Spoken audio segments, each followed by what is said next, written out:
Film की शुरुआत में हम एक कमरे का बुरा हाल देखते हैं जहाँ पर चारों तरफ बहुत सारे किताबों के पन्ने बिखरे पड़े थे। एक लड़की जिसका नाम एलिशिया था वो वहाँ चारों तरफ पेट्रोल डाल रही थी ताकि सभी किताबों और पन्नों को आग लगाई जा सके। एलिशिया के सामने एक औरत भी थी जो उसे रो रो कर ऐसा करने से मना कर रही थी, पर वो तो उस पर भी पेट्रोल डाल देती है और एक किताब को आग लगाकर औरत के ऊपर फेंक देती है, जिससे औरत जलने लगी। वो मारी जाती है। उसके साथ ही कमरे में भी आग लग जाती है और सारा ही कमरा जलने लगता है। यहाँ एक कंप्यूटर भी रखा था जो भी आग में जल रहा था, लेकिन वो अभी भी ऑन था और उस पर एक मैसेज लिखा हुआ था, she will be the one to die, यानी अब वो मरने वाली है। इसके बाद हमें 6 साल के बाद की कहानी दिखाई जाती है, जहाँ पर कहानी की मेन कैरेक्टर एक लड़की को देखते हैं जिसका नाम एंजेला था। वो और उसके कुछ दोस्त थे जो सब राइटर बन रहे थे और एक कॉलेज में साथ पढ़ा करते थे। ये सब लोग फिर अपने बुक क्लब की मीटिंग में आते हैं। ये यहाँ पर अपने अपने लिखे गए नॉवेल्स और किताबों के बारे में एक दूसरे को बताते हैं और ऐसे ही नए नए नॉवेल्स कहानियाँ पढ़ के एक दूसरे के साथ उस पर बातें भी करते हैं। आज ये जिस किताब की बात कर रही थी वो ड्राउनी किताब थी, पर इसी बातचीत के दौरान एक लड़की सिबास और एंजेला के दोस्त की बहस हो जाती है, जिस वजह से एंजेला का दोस्त नाराज होकर वहाँ से चला जाता है। एंजेला उसके पीछे जाती है बात करने। उसका दोस्त कहता है कि सिबास मुझे बिल्कुल पसंद नहीं, तुम मेरी दोस्त हो इसलिए तुम भी उससे दोस्ती तोड़ दो। लेकिन एंजेला ऐसा करने से मना कर देती है कि तुम दोनों मेरे लिए बराबर हो, ये तुम्हारा आपस का मसला है, मैं नहीं कर सकती ऐसा। जिसके बाद रात को सिबास और एंजेला बातें करती हैं। वो उसे बताती है कि एक बात की वजह से मैं बहुत परेशान हूँ, मैंने 6 साल से एक भी किताब नहीं लिखी और अब मुझे ऐसा लगता है जैसे मैं कोई राइटर ही नहीं हूँ। जिस पर सिबास उसे तसल्ली देता है कि तुम फिक्र ना करो, अगर किताब लिखने में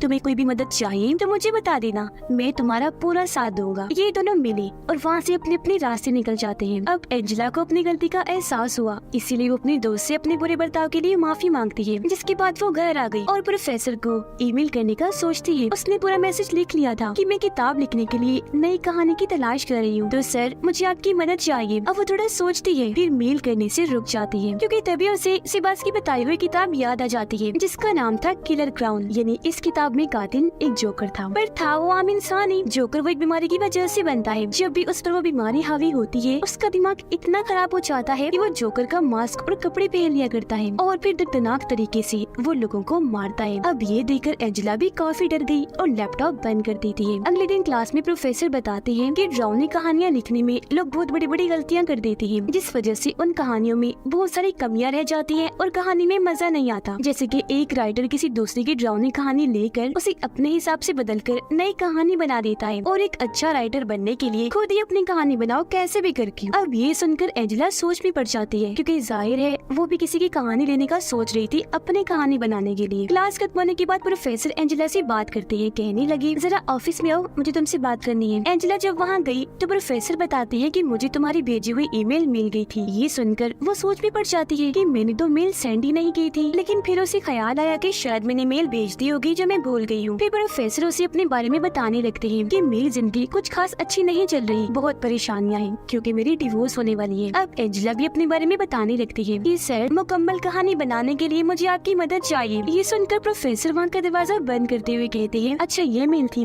लेकिन मुझे तो कोई और ही मेल मिली थी। ये कहकर वो अजीब तरह से एंजेला के पास आया और उसके साथ बदतमीजी करने लगता है, जिस वजह से उसे इतना गुस्सा आ गया कि वो जोर से प्रोफेसर को टांग मारती है और कहती है जल्दी से दरवाजा खोलो, अगर तुमने ऐसा ना किया तो मैं चिल्लाने लग जाऊंगी। तब प्रोफेसर दरवाजा खोल तो देता है, लेकिन साथ में उसे धमकी भी देता है कि अगर तुमने इस बारे में किसी को कुछ बताया तो मैं तुम्हें बर्बाद कर दूंगा। लेकिन क्योंकि वो बहुत दुखी थी, उसे गुस्सा भी था, इसलिए वो इस बारे में अपने सब दोस्तों को बता देती है, पर प्रोफेसर के खिलाफ रिपोर्ट नहीं करती। लेकिन उसके दोस्तों को बहुत गुस्सा था। वो फैसला करते हैं कि इस चीज का बदला हम प्रोफेसर से लेकर ही रहेंगे ताकि आगे से वो ऐसी हरकत ना करे। इसलिए अब ये सारे दोस्त रात के वक्त जोकर का मास्क लगाते हैं और प्रोफेसर को सबक सिखाने चले जाते हैं। उस जगह गई जहाँ प्रोफेसर था और वो इनसे डरकर भाग ही रहा था कि तभी कोई और भी मास्क पहना अनजान आदमी वहाँ आ जाता है, जिसने हाथ में हथौड़ी पकड़ी हुई थी जिसकी तेज बारीक नोक थी। प्रोफेसर जब उसके पास गया तो वो हथौड़ी से उस पर हमला कर देता है। हथौड़ी प्रोफेसर के सर में लगी जिससे वो जख्मी हो गया, लेकिन जल्दी से अपनी जान बचाने के लिए ऊपर की तरफ भागा जहाँ पर एंजेला थी। प्रोफेसर को बहुत डर लग रहा था, इसलिए वो हड़बड़ी में वहाँ से भागने लगा, लेकिन अचानक उसका पैर फिसला और वो ऊपर से सीधा नीचे जाके गिरता है। नीचे नोक वाला खम्बा लगा हुआ था जिसके ऊपर प्रोफेसर गिरा और वो इसकी आर पार हो गया, जिससे मौके पर ही प्रोफेसर की मौत हो जाती है। इतनी ही देर में बाकी सभी ऊपर आ गए और ये सब देखकर उन्हें लगा कि प्रोफेसर को एंजेला ने ही मारा है धक्का देकर, लेकिन वो रोते हुए अपनी सफाई में बताती है कि मैंने नहीं मारा उन्हें। वो जब ऊपर आई थी तो उनके सर पर पहले से खून लगा हुआ था। इन्हें नीचे ही किसी ने उन पर हमला किया।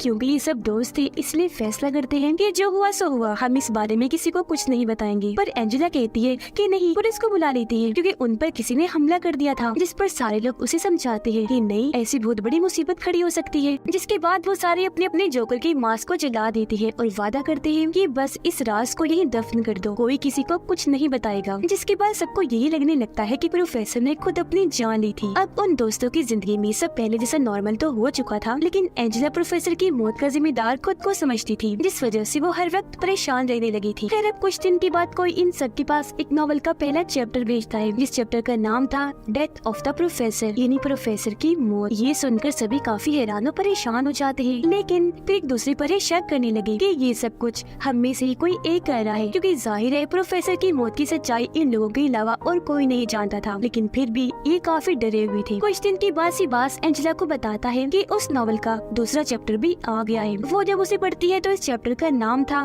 कि पागल जोकर ने तुम्हारे एक दोस्त को मार दिया। तो अब चैप्टर के मुताबिक एंजेला और सिबास उस जगह पर पहुंच जाती हैं जहां जोकर ने इनकी दोस्त को मारा था। इन्हें वहाँ अपनी दोस्त की लाश तो नहीं मिलती, लेकिन दीवार पर लिखा हुआ जोकर का मैसेज मिल जाता है, जो था टू बी कंटिन्यूड, यानी ये जारी रहेगा। अब तब यहाँ इनकी एक और दोस्त आ गई जो बताती है कि मैं पता लगवा सकती हूँ वो जोकर कौन है। जिसके बाद ये सब कॉलेज में एक जगह इकट्ठा होते हैं और इनकी वो दोस्त बताती है कि वो जोकर हमारे कॉलेज का ही है, वो हम सबको अच्छे से जानता है और उसे ये भी पता है कि खौफ कैसे फैलाते हैं। उसने अपने नॉवल के लिए हम दोस्तों को चुना है, तो इस हिसाब से हमें उसकी कहानियों के कैरेक्टर्स हैं। बहरहाल वो जो भी है डरावनी चीजों को पसंद करने वाला है, इसीलिए हमें इंटरनेट पर और कॉलेज की वेबसाइट पर ही उसे ढूंढना चाहिए कि कौन डरावनी चीजों को पसंद करता है। अगले दिन ये अपनी अपनी तरफ से कॉलेज की सारी जानकारी निकाल लेती है और इन्हें पता चलता है कि इस पूरे कॉलेज में सिर्फ यही लोग हैं जो डरावनी चीजों को पसंद करते हैं। तो अब ये मुमकिन हो सकता है कि वो जोकर इन्हीं में से हो। अब प्लान के मुताबिक ये लोग लाइब्रेरी में गए। एंजेला जब अकेली थी तो तभी उसके पास जोकर का मैसेज आता है जो कह रहा था कि मैं तुम्हें देख रहा हूँ। ये पढ़कर एंजेला ने जब सामने देखा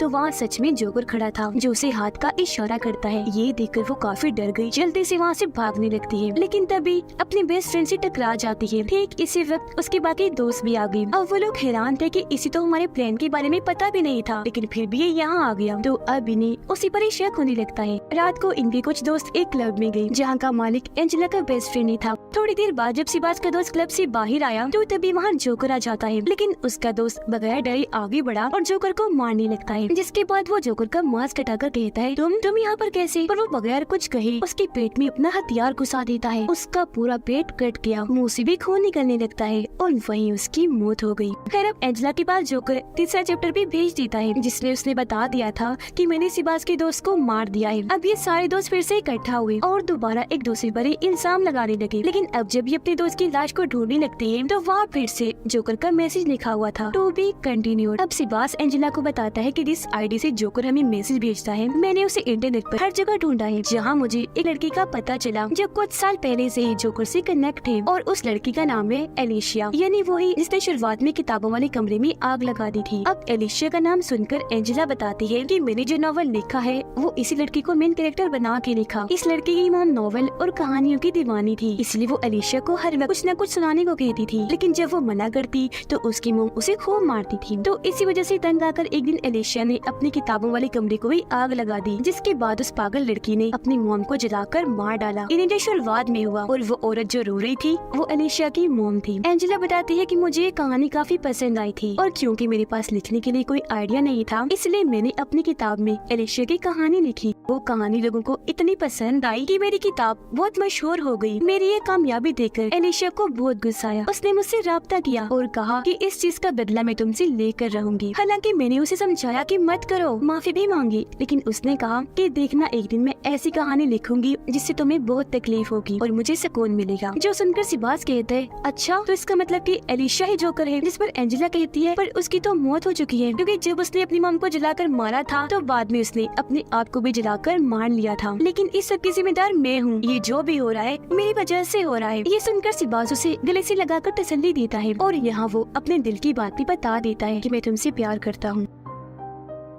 उधर जोकर अब एंजेला के दोस्त के पीछे पड़ गया, लेकिन वो जैसे तैसे भागकर एक जगह पर आया और अपनी जान बचाकर वहीं छुप गया। जोकर भी वहाँ आ जाता है, लेकिन उसके दोस्त ने मौका पाकर जोकर पर हमला कर दिया और उसे टांगों से मार मार कर नीचे गिरा दिया। अब एंजेला के दोस्त को लगा कि ये बेहोश है, इसीलिए उसने उसका मांस हटाकर देखने का सोचा, लेकिन तभी जोकर जो नाटक कर रहा था वो हथौड़ी से उस पर हमला कर देता है, जिससे वो बेहोश हो गया। लेकिन वो या एंजेला के दोस्त को जान से नहीं मारता। अब एंजेला अपने दोस्त का वीडियो देखती है, जिसमें वो कहता है कि जोकर ने एक मैसेज भेजा है, जिसमें वो कह रहा है कि मैं अपने इस नॉवेल को किताब के रूप में छापने जा रहा हूँ, जिस मकसद के लिए मैंने एक फंक्शन रखा है, तो मैं चाहता हूँ तुम सब उस फंक्शन में शामिल हो, लेकिन मेरे कॉस्ट्यूम में, यानी तुम मेरी जोकर वाली रोप में आओगे। तो अब ये सारे लोग उस फंक्शन में पहुँच जाते हैं, जहाँ तभी एंजेला के पास जोकर का मैसेज आता है। उसने दरअसल एक वीडियो भेजी थी जो इन लोगों की अभी की थी, जिसका मतलब वो इन पर नजर रख रहा है। तो अभी सारे लोग अलग अलग होकर जोकर को ढूंढने का प्लान बनाते हैं, लेकिन जब वो ऐसा कर रही थी तो उन्होंने वहाँ हलचल मचा दी थी, इस वजह से सिक्योरिटी इनकी एक दोस्त के पीछे पड़ जाती है। वो जल्दी से वहाँ से भागी और एक जगह पर आकर छुप जाती है, लेकिन तभी वहाँ मौत आ गई, यानी कि वो जोकर, जिसे देखकर वो इतना डर गई कि वहाँ से भागने लगती है। पर तभी पीछे से जोकर आकर अपनी हथौड़ी उसकी कमर में घुसाकर आर पार कर देता है, जिससे वो बहुत बुरी मौत मारी जाती है। अब जब ये सारे दोस्त अपनी उस दोस्त को ढूंढने गयी तो इन्हें उसकी लाश पानी में तैरती हुई देखी, और तो और वो साथी भी बुरी हालत में वहाँ आया जिसने वीडियो रिकॉर्ड की थी। ये सब उसका मांस कटाकर देखते हैं तो उसका गला जोकर ने बुरी तरह काट दिया था, तेजी से उसका खून बह रहा था, और ऐसी उनकी आंखों के सामने वो बहुत बुरी मौत मारा जाता है। अब जोकर की हथौड़ी इनकी एक दोस्त ने अपने हाथ में पकड़ी हुई थी, इसलिए सबको लगता है कि इसने ही अपने दोनों दोस्तों को मारा है, लेकिन वो साफ मना कर देती है कि नहीं, मैंने नहीं मारा इनको। इस सारी सूरत हाल की वजह से एंजेला बेहोश हो जाती है, और जब उसे होश आई तो उसका बेस्ट फ्रेंड एंजेला को एक वीडियो दिखाता है जिसमें जोकर ने सिबास को पकड़ के बांधा हुआ था। अब एंजेला जब सिबास को बचाने उस जगह पर जाती है तो वो ये देखकर काफी हैरान रह जाती है कि ये लोग अपने जिस दोस्त पर शक कर रहे थे उसे भी बुरी तरह जख्मी कर दिया था। उसकी हालत मरने वाली थी, लेकिन वो एंजेला को बताती है कि मैं जोकर नहीं हूँ, जो बताकर उसकी मौत हो जाती है। तब उसके बाद एंजेला सिबास के पास जाकर उसे बचा लेती है। ठीक इसी वक्त यहाँ पर एंजेला का बेस्ट फ्रेंड भी आ गया, जो उसे बहुत हैरानकुन जानकारी देता है। कहने लगा कि असल में सिबास ही जोकर है, क्योंकि एंजेला ये सब कुछ वो इसलिए कर रहा है क्योंकि तुम्हारे लिए पागल है, तुम्हें पाना चाहता है। अब तभी सिबास अपनी जगह से उठा और अपनी हथौड़ी को उसके बेस्ट फ्रेंड के पेट में घुसाकर बुरी तरह उसे जख्मी कर देता है, जिसके बाद वो हथौड़ी दिखाकर एंजेला को भी डराने लगा और कहता है कि हाँ, मैं ही क्लोन वो जोकर हूँ, और ये भी सच है कि ये सब मैंने तुम्हें पाने के लिए किया, ये सब मैंने पूरे प्लान से किया। मैंने पहले सारी कहानी बनाई, फिर कैरेक्टर्स बनाए, और फिर एक एक करके जिसकी बारी थी उन सबको मार दिया, जिससे यहाँ हम समझ पाए कि वो असल में एक पागल राइटर है, जो अपने मकसद को पाने के लिए अपनी कहानी को ऐसे खतरनाक मोड़ देता है कि उसे हर हाल में वो पूरा करता भी है। ये सब बताते बताते वो एंजेला के काफी पास आ गया। तब मौका पाकर वो उसकी गर्दन में पेन घुसा देती है, जो आर पार होकर उसके मुंह में घुस गया। उसे तकलीफ होने लगी। तब मौका पाकर वो जल्दी से यहाँ से भागने लगती है, लेकिन तभी सामने एंजेला की एक और दोस्त आ जाती है, वो भी जोकर के कॉस्ट्यूम में, हाथ में उसने भी हथौड़ी पकड़ी हुई थी। वो कहती है, मैं एलिशिया हूँ, जो मरी नहीं थी बल्कि बच गई थी, और मैंने ही सिबास के साथ मिलकर ये सारी कहानी लिखी थी और तुम्हारे सभी दोस्तों को एक एक करके मार दिया। मैंने ऐसा इसलिए किया क्योंकि मेरा प्लान था कि मैं ये साबित करूँ कि तुम्हें भी जोकर वाली वो बीमारी हो गई है, इसलिए तुमने अपने सभी दोस्तों को मार दिया। सारा इल्जाम तुम पर आ जाएगा, तुम फंस जाओगी, जिसके बाद तुम्हारी इस कहानी को किताब की सूरत देकर सिबास पब्लिश करेगा, इन्हें छापेगा और सभी लोगों को ये बहुत पसंद आएगी। बिल्कुल वैसे इसे तुम्हारी चुराई हुई मेरी कहानी हिट हुई थी और तुम मशहूर हो गई। और सिर्फ यही नहीं, बल्कि मैं और सिबास इस पर एक फिल्म भी बनाएंगे और खूब पैसे भी कमाएंगे। जब वो ये बातें बता रही थी तो एंजेला उन दोनों के पीछे अपने बेस्ट फ्रेंड को देखती है, जो मरा नहीं था बस जख्मी हुआ था। एंजेला उनका ध्यान भटकाती है, तब उसका दोस्त सिबास को धक्का दे देता है उसी जगह से जहाँ से प्रोफेसर गिरा था। वो भी नोकदार खंबे पर ही गिरा था, जो उसके मुंह से होता हुआ सर के आर पार हो जाता है और ऐसे सिबास की मौत हो जाती है। ये देखकर एलिशिया उसके दोस्त पर हथौड़ी से हमला कर देती है, जिससे वो काफी जख्मी हो जाता है। ये देखकर एंजेला वहाँ से भाग गई। तब एलिशिया भी उसका पीछा करती है उसे मारने के लिए। तब वो भागकर बेसमेंट में चली जाती है। अब जब एलिशिया से मारने के लिए आगे बढ़ रही थी तो तभी एंजेला वहाँ बिजली छोड़ देती है, जिससे वहाँ शॉर्ट सर्किट होने की वजह से आग लग गई, जिसकी लपेट में एलिशिया भी आ जाती है और यही उसकी मौत हो जाती है। थोड़ी ही देर में यहाँ पुलिस आ गई, जो एंजेला और उसके दोस्त दोनों को बचा लेती है, क्योंकि वो अभी भी जिंदा था और अब सब कुछ ठीक हो जाता है। इसके बाद कहानी 1 साल के बाद की दिखाई जाती है, जहाँ पर सभी स्टूडेंट्स अपनी राइटर बनने में क्लास ले रही थी और यहाँ पर एंजेला भी थी। वो जब बाहर आई तो तभी उसे अपने सामने जोकर दिखाई देता है जिसने हाथ में हथौड़ी पकड़ी हुई थी। उसने जब मास्क हटाया तो पता चला कि और कोई नहीं बल्कि एलिशिया ही है जो एक बार फिर बच गई और अब वो एंजेला को मारने उसकी तरफ बढ़ती है, जिसे देखकर वो जोर से चिल्लाने लगती है। इसी सस्पेंस के साथ ही ये फिल्म इधर ही खत्म हो जाती है।